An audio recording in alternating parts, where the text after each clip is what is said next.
Meus irmãos, beleza. É, eu não estou vendo vocês, tá? Eu só estou vendo aqui a tela.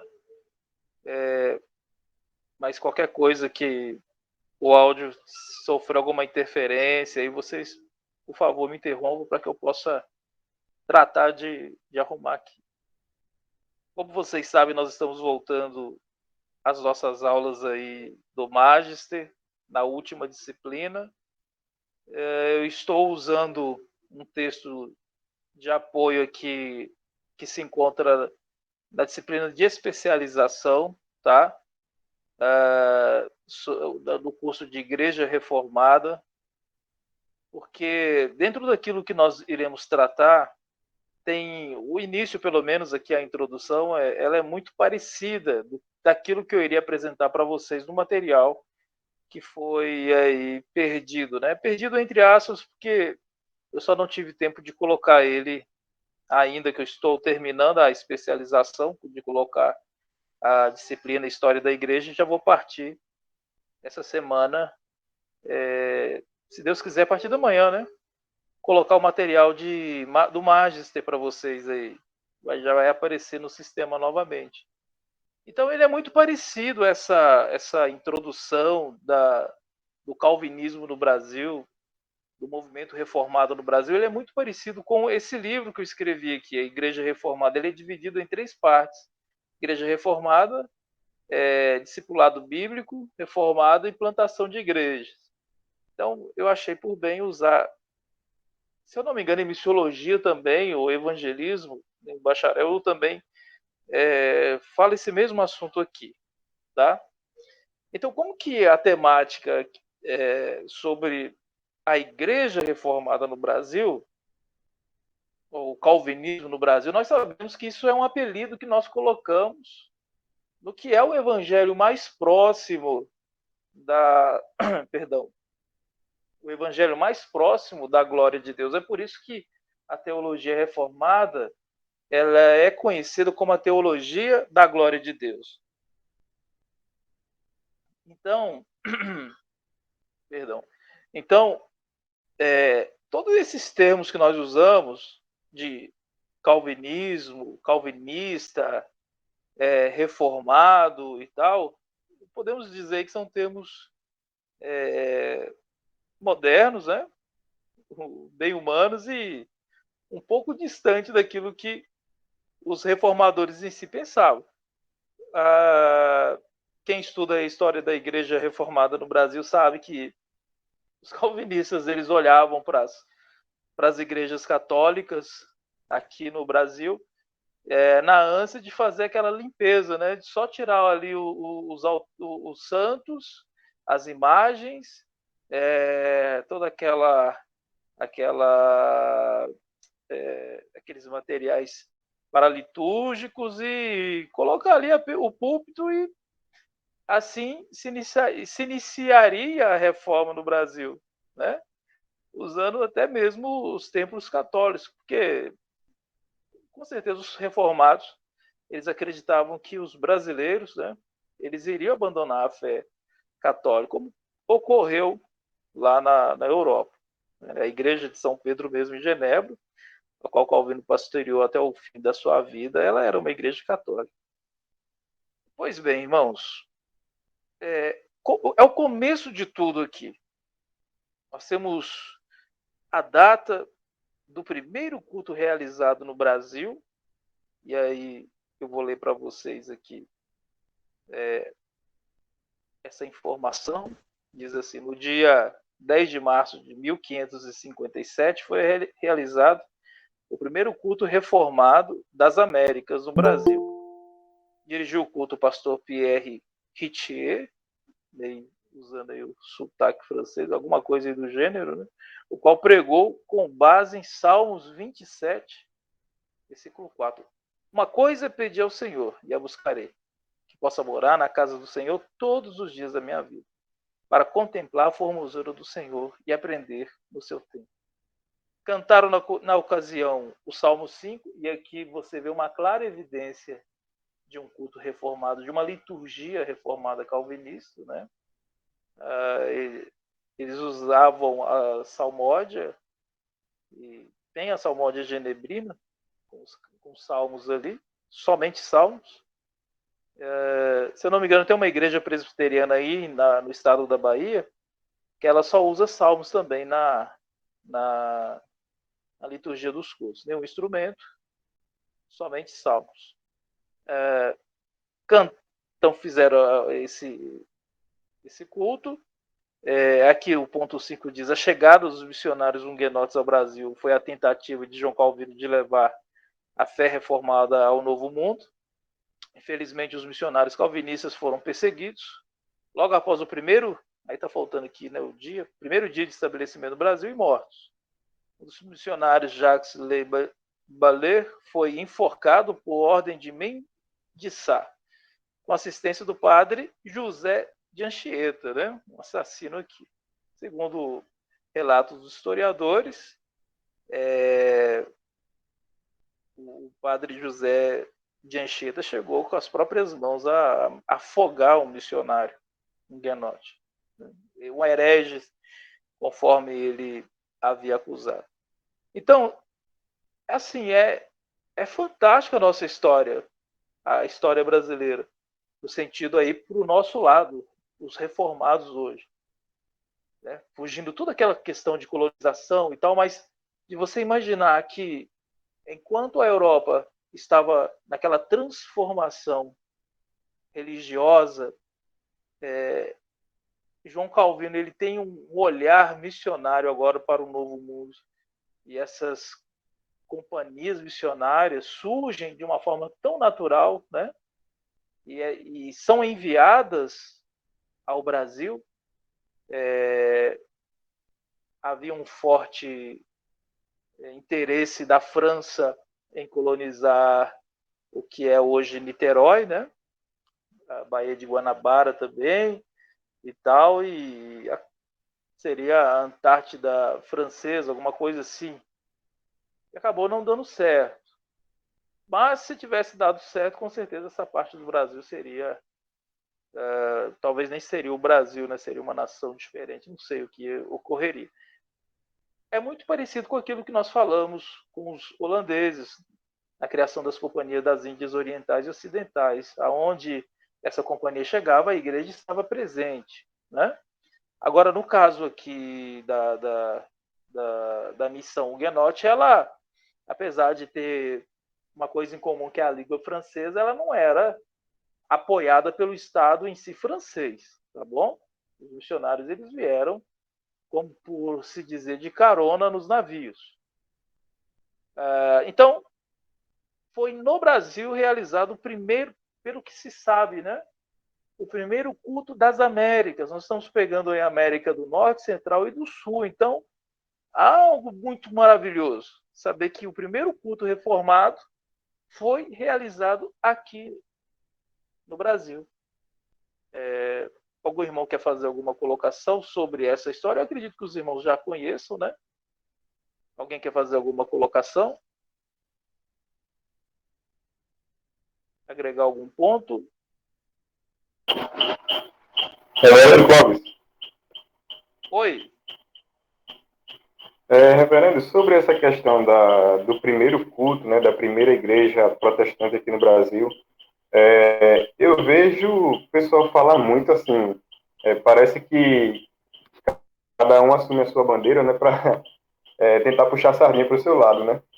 Não sei se os irmãos já viram isso também, mas assim, se fala muito que o cara é presbiteriano aí diz, o primeiro culto foi realizado pelos presbiterianos. E aí um congregacional diz, não, o primeiro foi congregacional, o primeiro foi batista. E aí como é que a gente enxerga isso aí, né, historicamente? O Jonas, né? Isso. O irmão Jonas, a paz. A gente enxerga isso como uma infantilidade muito grande, né? Que infelizmente até hoje ela insiste em infectar o meio reformado brasileiro. Há essa briga, esses status presbiterianos, congregacionais, batistas, metodistas, principalmente das igrejas históricas aí. Infelizmente há esse certo orgulho, né? Mas o que nós somos a nova geração, né? A new generation aí reformada, é não olhar para isso, mas olhar assim, e passar isso à frente nos nossos discipulados. Que aqui no Brasil nós tivemos a honra de poder cultuar o Senhor com o primeiro culto, e aí entra o termo reformado, ou seja, o primeiro culto totalmente voltado à glória de Deus, sem idolatria, sem aquele cerimonialismo morto. Então tivemos essa oportunidade aqui no Brasil. Isso é muito lindo, isso é muito gratificante para nós. Houve os problemas, as perseguições, enfim, e tal.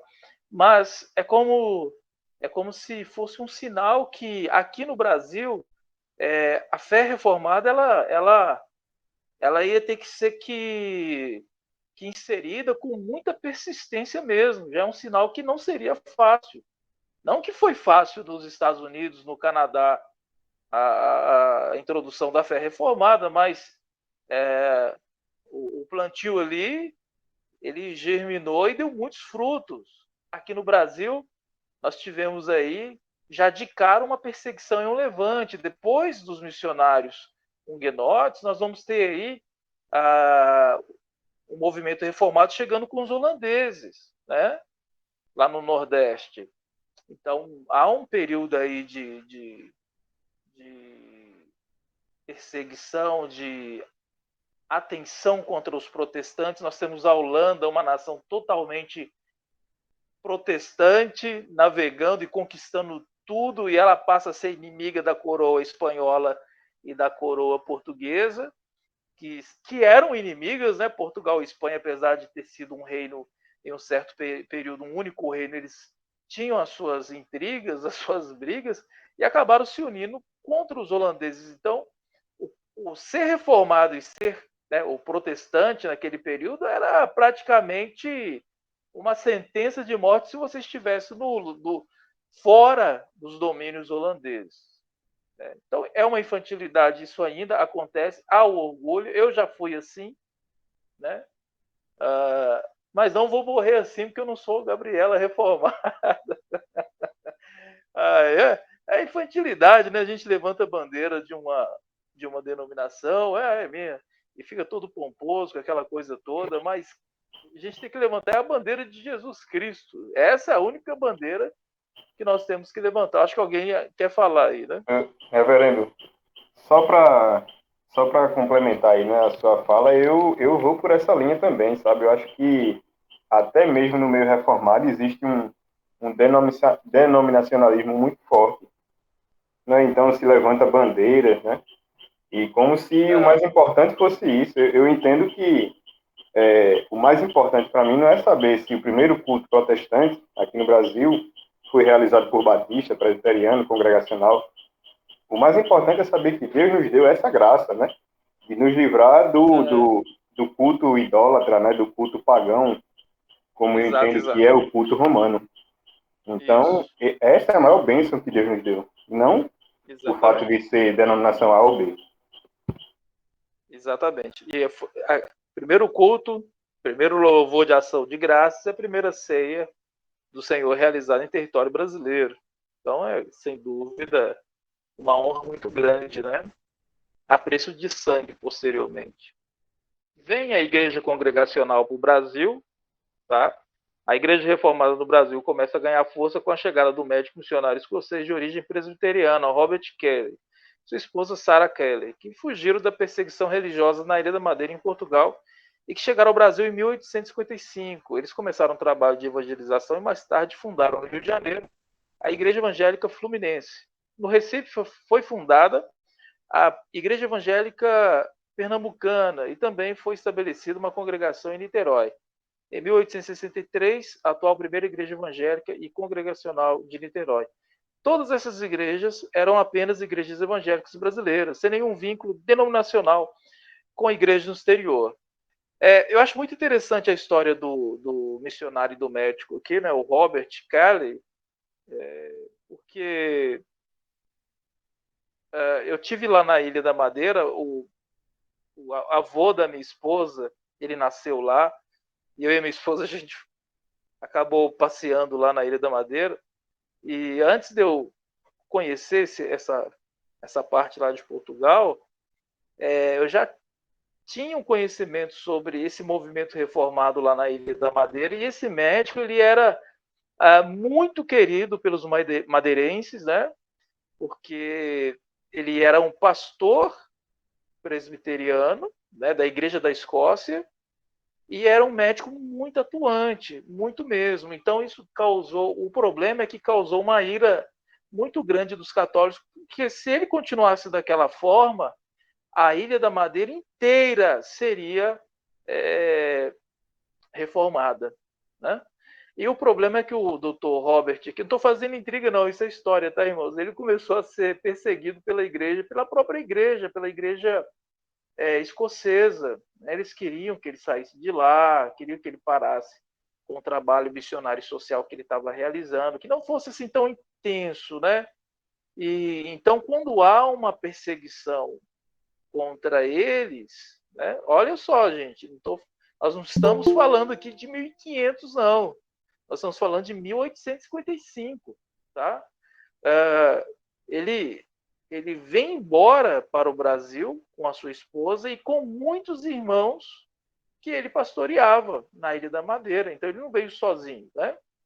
E quando chega aqui no Rio de Janeiro, ele não quer nem saber mais da igreja presbiteriana da Escócia, porque ele ficou muito chateado com a falta de apoio que ele havia recebido. Então ele passa para o lado congregacional, o sistema congregacional. Não houve podemos dizer que houve uma igreja congregacional que falou, não, vem aqui para o nosso... Não, simplesmente a igreja nasce nos moldes congregacional, ele é um ministro instruído, ele sabe, perdão, como funcionava o governo congregacional, ele achou por bem que a igreja ela tivesse autonomia para crescer, se desenvolver, sem problemas que pudesse vir de um presbitério ou de um sínodo, né? Ou de um Supremo Concílio aí. Só por causa disso, tá? Então ele tem essa participação gratificante para nós, né, brasileiros, receber esse missionário, esse pastor no Brasil, com a sua esposa, com os irmãos da Ilha da Madeira. Ali está germinando a fé reformada no Rio de Janeiro, passa depois para o Nordeste, em Pernambuco, que é muito bem aceito também. E depois aí de uns 4 anos, vem ao Brasil o missionário presbiteriano, que é o Ashbel Green Simonton. Ele vem estabelecer oficialmente a Igreja Presbiteriana do Brasil. Diz que havia células presbiterianas, não interprete mal o termo célula, né? É bem estereotipado aí, mas havia núcleos presbiterianos não oficiais no Brasil, e eles, por causa de pessoas americanas que moravam aqui, funcionários do governo e tal. E então, o Ashbel, quando ele chega aqui, ele tem já um núcleo para começar o seu trabalho. Um trabalho difícil também, da questão de... imagina, o cara é americano, ele vem para o Brasil, e aí ele vai sofrer com a diferença de clima, a questão de doença também, né? O seu sistema imunológico é diferente e tal. Ele teve, até que está falando, né, essa parte aqui, o seu ministério foi um ministério curto devido à sua morte precoce e tal.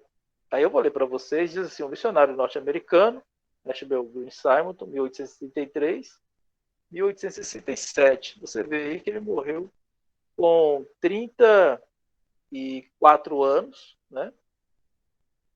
Foi fundador da Igreja Presbiteriana do Brasil, tendo chegado ao Rio de Janeiro em 1859. Era o representante típico do calvinismo norte-americano, fruto do dos avivamentos e do fervor missionário de seu país no século XIX.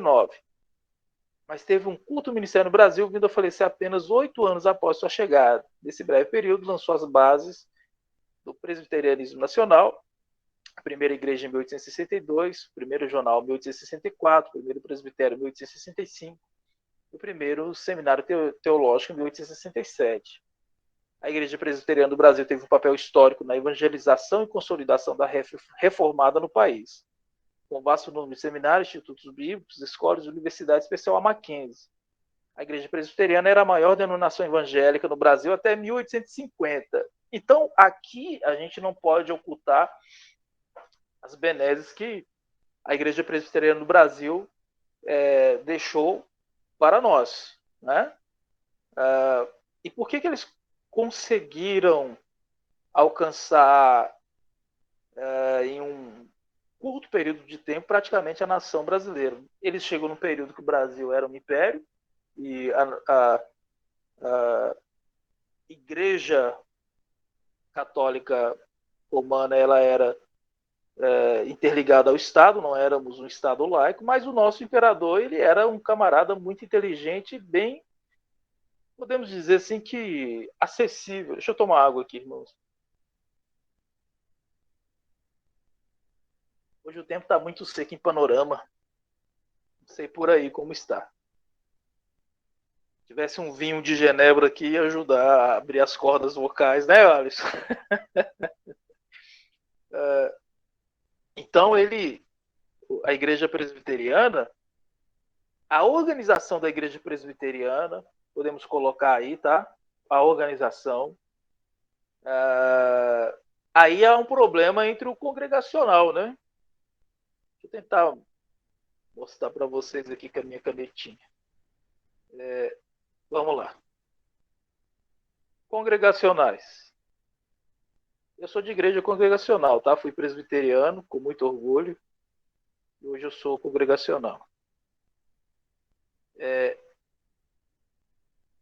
Congregacional, né? Vou colocar o C de congregacional aqui e P de presbiteriano aqui. Não tem uma igreja maior. Aqui tem.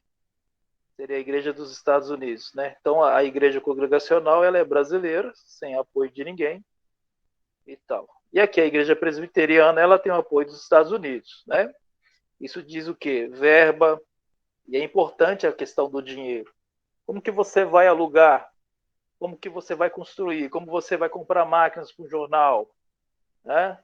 Então, se eu não me engano, o quartel de bombeiros, o primeiro quartel de bombeiros do Rio de Janeiro, se eu não me engano, o prédio dele foi antes da igreja presbiteriana. Se eu não me engano, a igreja presbiteriana depois passou para os bombeiros, doou o prédio, alguma coisa assim. Então, eles compraram prédios aqui e tal. A igreja presbiteriana ela tem a questão de. Isso aqui, quem é presbiteriano sabe, viu? Prestação de contas, viu? Vou colocar PC aqui, ó, prestação de contas. Aqui na congregacional, não que não tenha, mas é um pouquinho mais, vou dizer, mais livre, né? Aqui não, aqui tipo, você vem e você tem metas, né? Prestação de contas, ou seja, você tem metas. Você precisa cumprir metas. Por exemplo, você vai para o Brasil, então você vai chegar lá, você precisa arranjar um lugar, você precisa preparar missionários, novos obreiros, você precisa de um jornal, que seria as mídias de comunicação da época, e assim sucessivamente, né? Então, há metas aqui. E ele vai ter que prestar contas nesse período. E ele chegou também, meus irmãos, de um período muito fervoroso nos Estados Unidos. Ele vem fruto desse avivamento, né, desse fervor missionário ali do século XIX. Né? As pessoas, os irmãos americanos, eles foram para o mundo inteiro. Muitos da Inglaterra, mas os Estados Unidos foi um celeiro missionário. Isso aí não há dúvidas sobre isso. Então ele veio com esse fervor. Em 8 anos ele fez tudo isso. Né? Tudo isso. Fundou a igreja, fundou o jornal, fundou o presbitério e fundou um seminário teológico. Aí eu pergunto para você, meu irmão, volte 8 anos atrás da sua vida. O que você fez para o reino? Qual foi a sua participação na proclamação do evangelho desse período de 8 anos? Né? Nós estamos voltando aí para o ano de 2013. É isso aí, 2013? Eu sou professor de humanos, não sou de matemática não, mas deve ser isso aí, né? 7 com 3, 10, 2020 mais 1, exatamente. 2013. O que você estava fazendo em 2013? Isso aí nos faz refletir, irmãos. Tá? Vocês estão me ouvindo aí? Tá todo mundo bem? Dá um alô aí, Glória. Alto e claro. Ah, então beleza. Glória a Deus. Então, olha. Aleluia. Amém. Aí sim. Opa, renovou minhas forças aqui. Irmãos, eu estava hoje pensando, estava brincando com a minha filha aqui em casa. Ela gosta de brincar com areia. Aí ela estava brincando com areia e eu estava pensando. E você olha para o espaço, principalmente quando você vê aquelas fotos do telescópio Hubble, você vê aquelas estrelas, tal, aquela coisa toda. Você fala, nossa, nosso Deus realmente ele é grande, ele é imensurável, né? E como que um Deus que pode todas as coisas, né? Até o pastor Johnny, hoje na aula de teontologia, eu participei um pouco lá, ele estava falando da questão da forma, né, que Deus ele utiliza o antropomorfismo para que o homem possa entendê-lo como formas humanas. Nosso Deus que é espírito, que não tem forma, nós temos que ver uma forma para poder entendê-lo. Ele é, nossa, não tem como, né? Nossa mente é muito limitada. Por que ele quer? Por que ele decidiu? Aí entra aí o calvinismo, né? Que o evangelismo, o alcance de vidas, fosse dessa forma como é estabelecida hoje, através do testemunho ou do anúncio do evangelho. Os seres alcançados, né? Cristo veio, nos alcançou, e os alcançados agora continuam lançando a rede, alcançando outras vezes. Por que ele quis isso?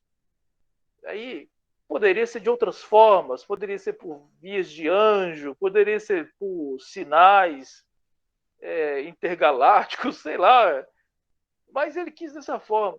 E aí veio sim uma resposta ao meu coração, que porque Deus ele deixou uma ordem natural das coisas, né? Ele não é costumeiro Deus quebrar essas ordens naturais, né? Que ele estabeleceu. Quando eu não sei se vocês já fizeram algum plantio na vida, talvez lá no pré-escolar vocês colocaram feijão no algodão e regou com água, talvez foi o único plantio de vocês, mas eu já plantei principalmente plantas, eu gosto muito de plantas. Aqui perto de casa eu e minha esposa plantamos uma roseira, e quando você planta a roseira e ela não tem a rosa ainda, não tem a flor, aquele gainho feio, né? Você olha assim e tal, mas ele foi tratado ali, preparado, e você tem que preparar a terra, o adubo e regar, e torcer para que tenha um clima favorável, sol na hora certa, né? Não demasiado, também não pode ser um clima muito frio, tem que ser sob medida, para que ela ganhe consistência e venha se enraizar e depois vir a flor. Assim também é a questão da semente. Você planta um feijão, você vai esperar um tempo até que desabroche, tal, tal, tal. E com todas as sementes. Então, é essa ordem natural. Tem um processo. A questão é o processo. E Deus definiu isso. Que por meio desse processo natural, as nações sejam alcançadas, as pessoas sejam alcançadas pelo Evangelho. Então, é através do anúncio do Evangelho. É através da sua pregação na rede social, é através do seu estudo que você elaborou e postou ali no Facebook. Estou falando muito de rede social, que nós somos a geração high-tech, né? Tudo hoje é rede social. É a sua pregação no culto dominical, ou seja, na sua casa, seja na casa de um vizinho, ou seja, numa conversa informal. É através da oração que você tem que orar. Você não pode só pregar, você tem que orar. Ah, mas Deus sabe de todas as coisas. Sim, mas Ele decidiu, Ele determinou que você tem que orar.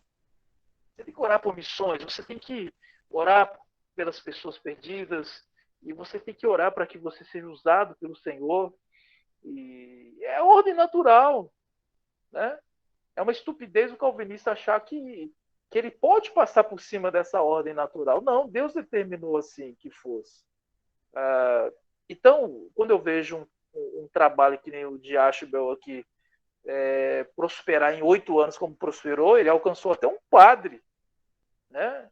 Então, o José Maria da Conceição, José Manuel da Conceição, se eu não me engano, gente, foi algo natural, mas que teve que passar pelo processo de dependência de Deus, de busca pelo Senhor, de oração. Aí entra aquele árduo, né, de trabalhar em prol do reino, que você vai ser perseguido, vai ter problema aqui e ali, mas você tem que... Olha, é o que Deus determinou, e quem anseia participar do reino aí, ele tem que saber que ele vai participar desse processo também. Né? Nós estamos falando aqui de evangelismo, de missões, né? O nosso magister missionário é sobre missões. E nós ansiamos em ver o Brasil reformado. Mas eu, particularmente, anseio ver o Brasil reformado de uma outra forma, tá? Não uma forma, até que o Jonas deu uma citada aí, uma forma bem essa forma segregada que é hoje, né? Nosso apartheid de reformados, cada um no seu apartheid. Essa aqui você não passa. Pode ser uma utopia minha, mas eu acredito que pode ser que aconteça, se for da vontade de Deus. É um novo tempo, um novo período de reforma no Brasil, uma reforma talvez até um pouco desconhecida do que já ocorreu hoje. Né? Alguém quer fazer alguma colocação sobre isso?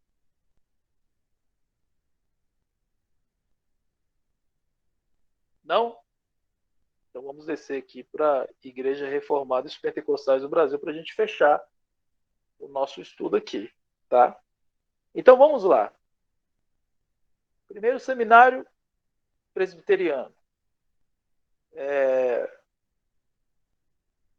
E aí, vocês sabem como funciona o seminário presbiteriano. Né? Chega o candidato ali, mesmo naquele período, pode ter certeza que eles eram preparados assim com todo o temor e tinham que passar por todas as etapas, né, de um seminário. Aí nós temos a questão da Igreja Reformada e os Pentecostais no Brasil. Por que os reformados, com a Igreja Presbiteriana liderando o grupo Reformados do Brasil, né? Nós estamos falando de 1950. Até 1950 nós já temos praticamente 3 igrejas presbiterianas aí. Vamos ter a Independente, a Unida e a Igreja Presbiteriana normal, né? Primeiro. Eu posso estar enganado se não foi a Unida, seja aquela mais... não sei se é o termo certo, confessional, eu esqueci o nome aqui. Por que depois de 1950 nós perdemos aí o primeiro lugar nessa corrida de evangelização no Brasil? Fomos praticamente passados para trás, ou com um rolo compressor pentecostal, né? Sem freio. Porque houve essa explosão de movimento pentecostal nos Estados Unidos. A famosa Rua Azusa, né? E há um estudo bem legal sobre essa reforma não, esse movimento pentecostal antes da Rua Azusa, que cabe até um estudo interessante sobre isso aí na FATEC. Então há essa explosão pentecostal lá, né? As igrejas pentecostais, elas chegam, os núcleos ou as células chegam no norte do Brasil, em especial no Pará.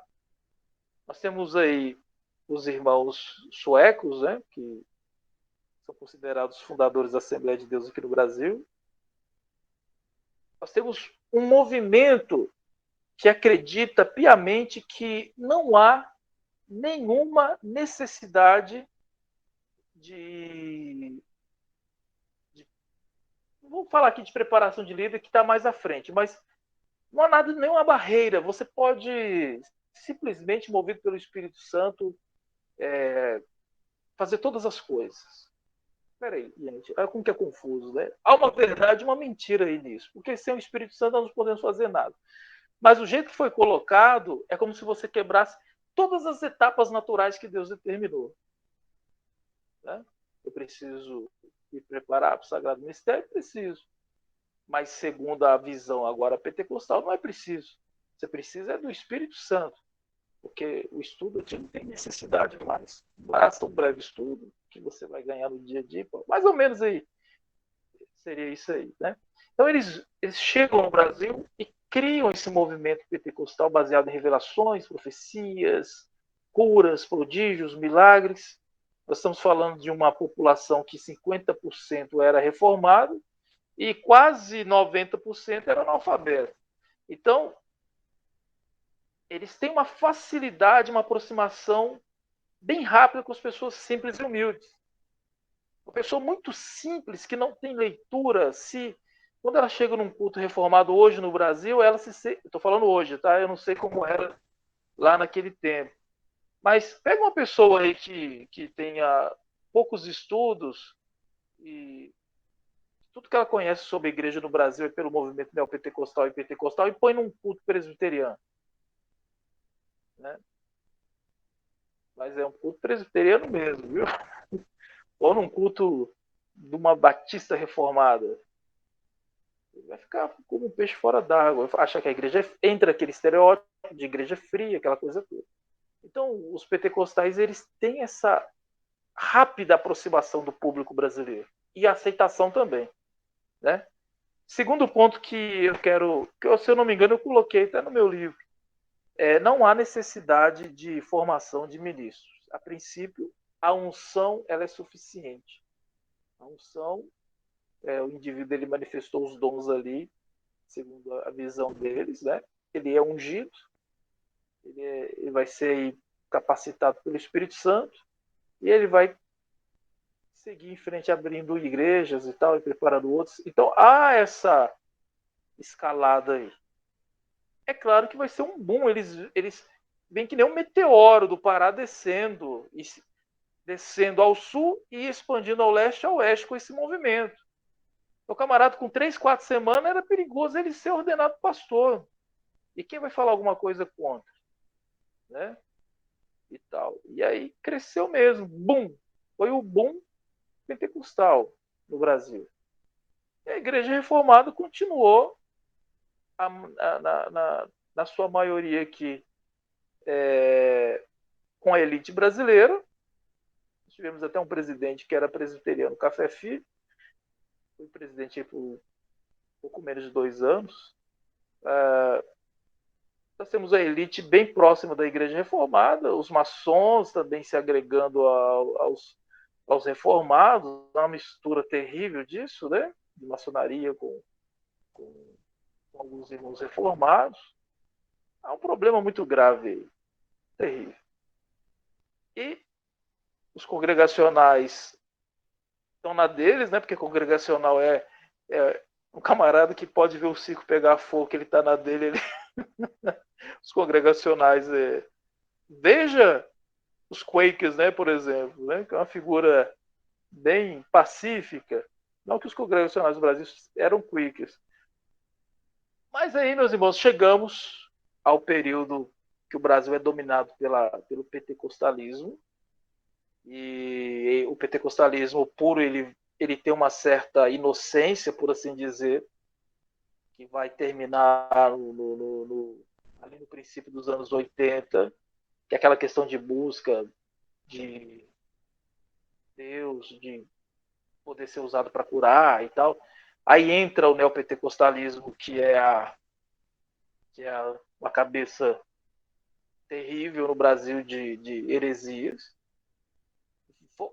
voltada pela questão do bem-estar social, e aí eles chegam eles nascem no período de crise, de transição de governo, aquela coisa toda, então também vão conseguir um novo público, e acabam se esfacelando, né? Aí chegamos agora, estamos em 2021.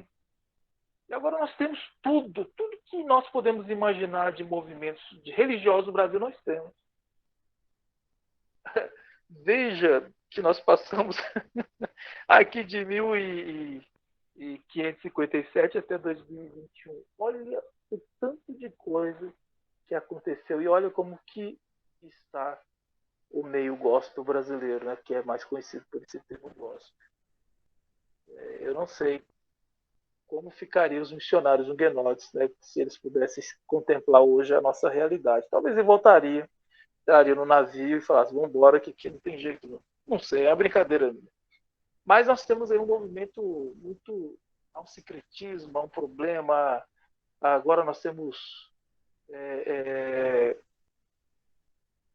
pentecostais reformados, reformados pentecostais, nós temos questão das igrejas mais contemporâneas para atrair mais jovens, nós temos de tudo o que se possa imaginar no Brasil. E aí, a pergunta que eu quero deixar para vocês é: qual é a igreja brasileira, qual é a igreja reformada que vocês imaginam para a nação brasileira no século XXI? Nesse período que nós estamos agora de transição, de pós-pandemia. Qual é a igreja que vocês imaginam que seria, não vou falar igreja ideal, tá, irmãos, mas uma igreja dessa pós-pandemia, no sentido reformado, para alcançar o Brasil, para continuar essa. É a mesma igreja ou ela vai precisar se reformular, vai precisar ver alguns conceitos? Não falo teológico, tá, irmãos?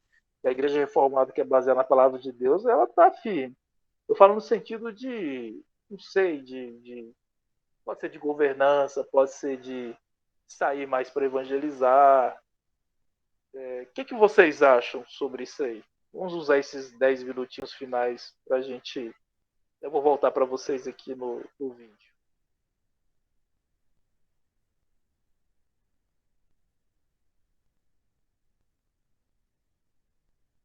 Pronto, estou aqui.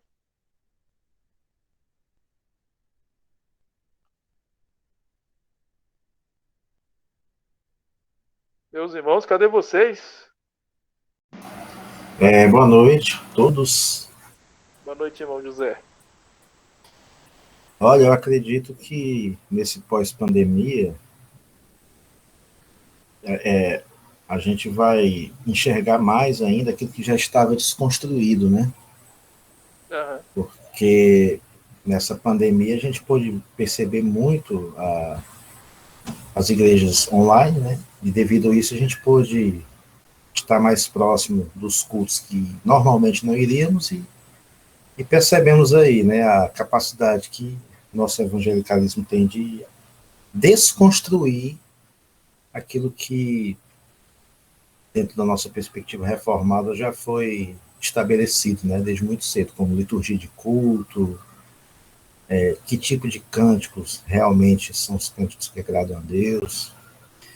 E aí o que a gente percebe, o que eu vejo, né, que daqui para frente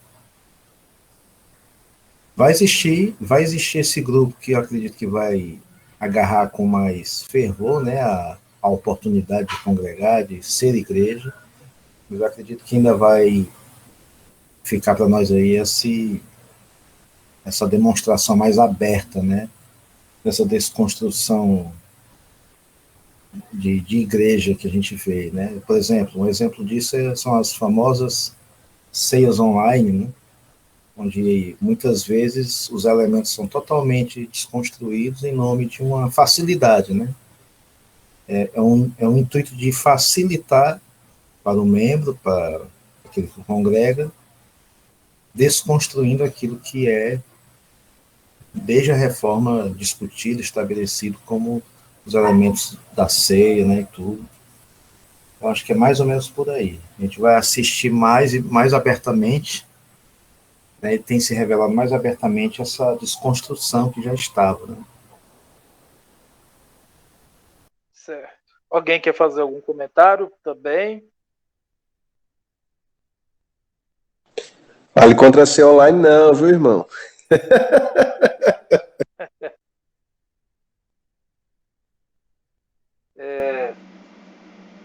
Eu vou colocar minha opinião aqui sobre porque o irmão José, ele é presbiteriano, então a igreja presbiteriana eu acredito que nunca, jamais vai permitir que o sacramento seja realizado dessa forma virtualmente. Eu já fui presbiteriano e eu tenho certeza que isso aí não é aceito de forma alguma, né? É uma posição presbiteriana e pronto. Se tem alguma outra igreja, seja ela batista ou congregacional, não sei, que venha operar dessa forma, com certeza vai criar essa questão de segregação, né? Porque o irmão presbiteriano não vai concordar que o irmão congregacional ou batista faça ceia online e tal, aquela coisa toda. Mas uma coisa que eu acho interessante, que a igreja precisava voltar lá para a reforma, pós-reforma, né? A igreja de Genebra, a questão da diaconia. A questão da diaconia de Genebra, eu particularmente, eu não vi ainda aqui no Brasil totalmente ativa. Pode ser que esteja assim e as pessoas acabam ocultando o trabalho, e é nobre isso, né? Não querer aparecer, mas eu digo no sentido de não tem como você esconder um candeeiro aí debaixo da cama, né? Todo mundo que entrar no quarto vai ver aquele clarão debaixo da cama ali. Querendo ou não, uma hora vai aparecer. Então, a igreja não trabalha para aparecer, ela trabalha e o serviço aparece, a obra aparece. Mas a questão da diaconia, a diaconia da visão calvinista é totalmente oposta e diferente daquilo que nós cremos hoje. O oficial, o diácono da igreja, que é um oficial hoje na igreja presbiteriana também, na minha época já era. Na igreja pentecostal ele é um serviçal para levar água para o púlpito. Olha que desperdício de vida, o camarada vai ser o porteiro, não que seja um serviço menosprezado, tá, irmãos? Mas o diácono, ele tá para servir água e ficar ali recebendo os irmãos na portaria, acabou.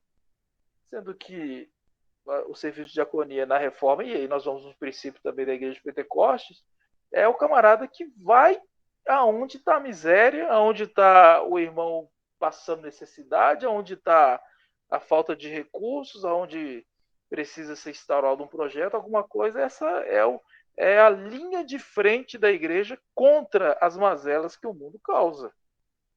Tá? Eu acredito que a igreja reformada pós-pandemia, ela não pode perder a oportunidade de agarrar esse novo ministério do diaconato e colocar em prática. Alisson, você ia falar, meu irmão? Fale aí, por favor. Eu falei na sua frente. Não, tranquilo. Tava só algo que o professor José Augusto falou que eu acho interessante, que é esse aliar, né, a tecnologia à verdade bíblica. Eu vejo também, como ele vê, algumas coisas que estão saindo do trilho por causa somente da busca de tecnologia e da busca de números. Então isso tem sido um fator que tem complicado às vezes. E acho que a igreja, toda ela reformada, ou qualquer igreja, ela deve ter muito cuidado com o cenário pós-pandemia com relação a isso. Você usar a tecnologia para levar a verdade bíblica e não simplesmente levar a tecnologia a custo de números. Né? Então, todas essas estratégias que estão sendo tratadas agora e que todas as igrejas estão pegando o gancho. Por exemplo, na nossa igreja nós temos EBD todos os dias da semana, de segunda a sábado. Só não temos na quarta porque é um dia dedicado a cursos. Então, às vezes tem um curso de casais, como acabou agora.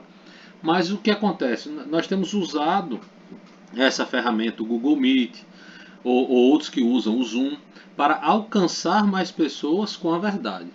E isso aí eu acho que veio realmente com a pandemia. Talvez, e se nós não tivéssemos a pandemia, a gente não estivesse se utilizando desses aplicativos, dessa tecnologia para alcançar pessoas. E eu lhe digo, todas as igrejas que têm feito o bom uso e principalmente se utilizar da verdade das Escrituras para pregar nesse momento, ela tem conseguido conversões. As conversões acontecem. Dentro da nossa igreja acontece. Pessoas que falam no chat, pessoas que mandam mensagens para os membros da igreja. A igreja colocou números de irmãos disponíveis. Não estou fazendo propaganda da nossa igreja não, mas só contando um pouco da nossa realidade. Me perdoe. Colocou números de irmãos disponíveis, que são diáconos da igreja, toca esse ponto que o pastor Clóvis falou aí, para poder orientar pessoas, discipular, receber pessoas que se convertem. Então, eu acho que é extremamente interessante o cenário pandemia para essa preparação para um cenário pós-pandemia, né? Então, isso aí eu tenho encarado como um bom momento para que a gente cresça, todos nós. Correto. A igreja ela vai ter que aparecer pós-pandemia.